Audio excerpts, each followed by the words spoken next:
Hello, welcome to my ranking video of Metallica. Now, I'm going to be ranking these, all of Metallica's albums by worst to best. And this ranking thing, I don't know if this is going to be a new segment. It might be. I think I might do it with other bands as well. So don't be surprised if I do more of these. But yes, Metallica, great band, one of the best thrash metal bands of all time. They were actually the first classic metal band that I really gotten into. So, yeah, I mean, we'll just leave it at that. Also keep in mind that I'm not going to be including their cover albums, live albums, things of that nature. So this is going to be official, original material, studio albums. So without further ado, let's get into this list. So first up on my list, I got Saint Anger. Of course, doesn't take rocket science to figure out which Metallica album is the worst. Definitely, that label goes to Saint Anger. Saint Anger, while I do think it has some underrated tracks on it, The Unnamed Feeling, I think that's still by far my favorite track on this album. But this album has a lot of problems. The drum quality is just terrible. And also, it has one of Metallica's worst songs to date, Shoot Me Again. What were these guys thinking when they did that song? Did someone go in the studio and think, yeah, that sounds good, we're putting that on the album? What were they thinking at the time, I don't understand. But yeah, Metallica, Saint Anger, their worst release, probably. But we'll just leave it at that. So next up, this may not come off as a shock, but Metallica Reload. Yeah, now Reload is, I think it is a mixed bag for some people. I know a lot of people don't really care about this one as much as well. So yeah, it's definitely ranked very low when it comes to my Metallica ranking. But I think there is some good tracks on it. It does have Carpe Diem Baby and what's the other one, Where the Wild Things Are, that I think are actually good songs. Yeah, decent album. Next up on my list, this one might come off as a shock. I got here Death Magnetic. Now, I know this album might be ranked higher on some people's list, but the replay value for this album just isn't all there all the time. The only real tracks that I really come back to from this album are The Day That Never Comes and Cyanide. I think are just very good tracks. I don't know, but this is still a pretty decent album. I guess this was kind of like the return to form for Metallica after Saint Anger. But yeah, this album, it's actually a lot better than Saint Anger. But yeah, a pretty good album as well. Nowhere near one of their best, though. So, next up on my list, I got here Load. Now, Load is actually a pretty underrated album, I would say. It's probably Metallica's most underrated. It's got some very good songs on it, like The House Jack Built, Bleeding Me, Cure, I think is actually a pretty underrated track. Outlaw Torn, a lot of good stuff on this record, and yeah. I think this is actually one I would consider picking up if you're a Metallica fan, because I do think it's a pretty underrated one. Is it their best? No, definitely not. Their best definitely comes from their thrash era, or their speed metal era, whatever you want to call it. But yeah, they kind of went a little country with this one, but I think it's actually pretty good and pretty underrated. So next up, I got Metallica's most recent, Hardwired To Selfdestruct. Now, this album, it kind of feels like a Death Magnetic Part 2. While some people might say that's a good thing, but this album kind of did bring, to an extent, bring things back to their, their 80s era. There's some tracks on here that actually remind me of stuff that I've heard from Ride the Lightning, and I just really like that. But yeah, Hardwired to Self-Destruct, I have it as high as I do on this list because I think it's a great return to form. It's not a complete return to form to their previous sound, but I think it's still a very good album.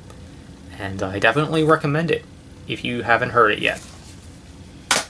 So, next up on my list, we got Metallica's probably most commercial album and their most successful and their most mainstream. You guys already know what it is. I got the Black Album. Yes. This album, while it may be overrated and mainstream, it does have a lot of good stuff on this album. Like, it has, the ballads, of course, are good. Unforgiven and Nothing Else Matters. But it also has some other good ones, too, like Sad But True, and My Friend of Misery. And The Struggle Within are actually good songs as well. Yeah, pretty good album. Not one of their best, though. But, you know, it's a little more commercial, and maybe some people did find Metallica through this album, and I could see why. But yeah, pretty good album, but not... It's kind of overrated. So, next up on my list, I got the debut, Kill 'Em All. Yes, this was actually the... I believe this was the only album that Dave Mustaine had any rights to. You know, Dave Mustaine from Megadeth. Yeah, very good one right here. It's got, you know, classics like The Four Horsemen, Motor Breath, Jump in the Fire, Whiplash, Seek and Destroy. Just so much goodness on this record. It's actually pretty underrated too. You don't see a lot of Metallica fans really giving this one a lot of hype and a lot of, you know, recognition. But I actually think it's a very good one. And yeah, if you're any kind of Metallica fan, definitely have this in your collection.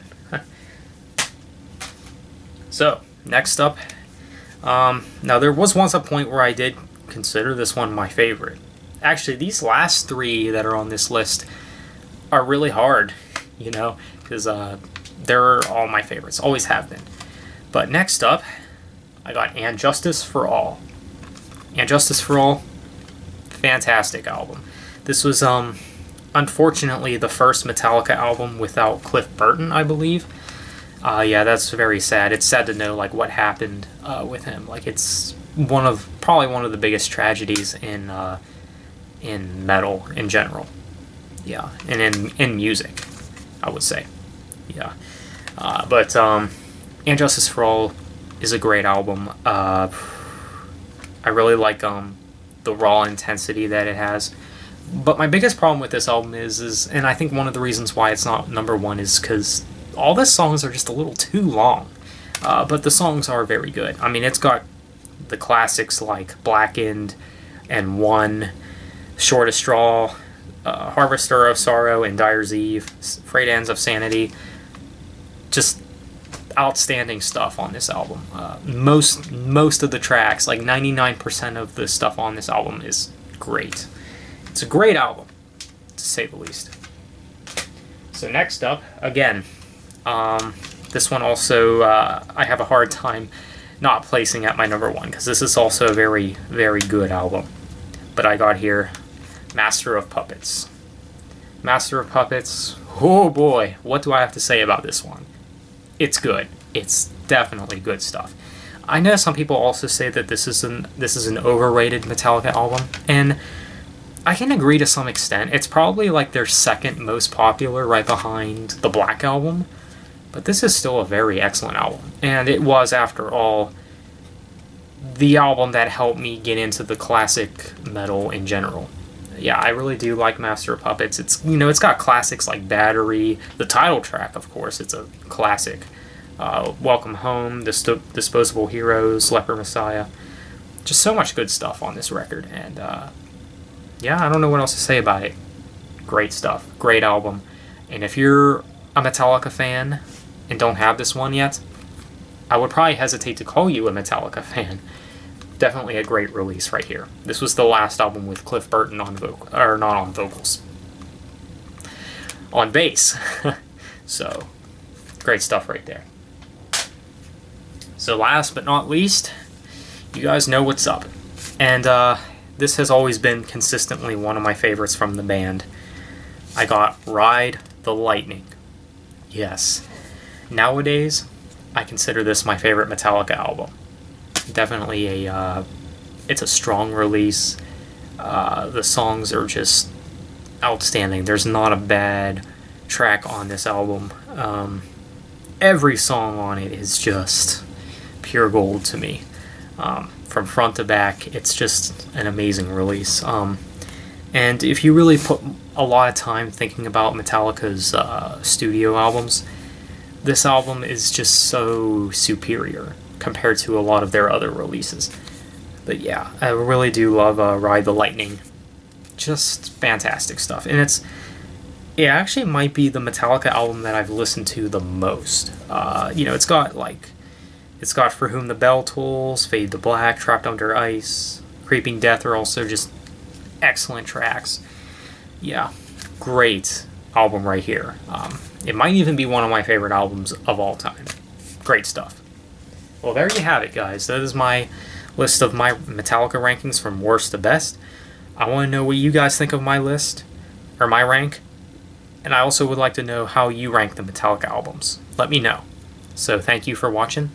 Take care.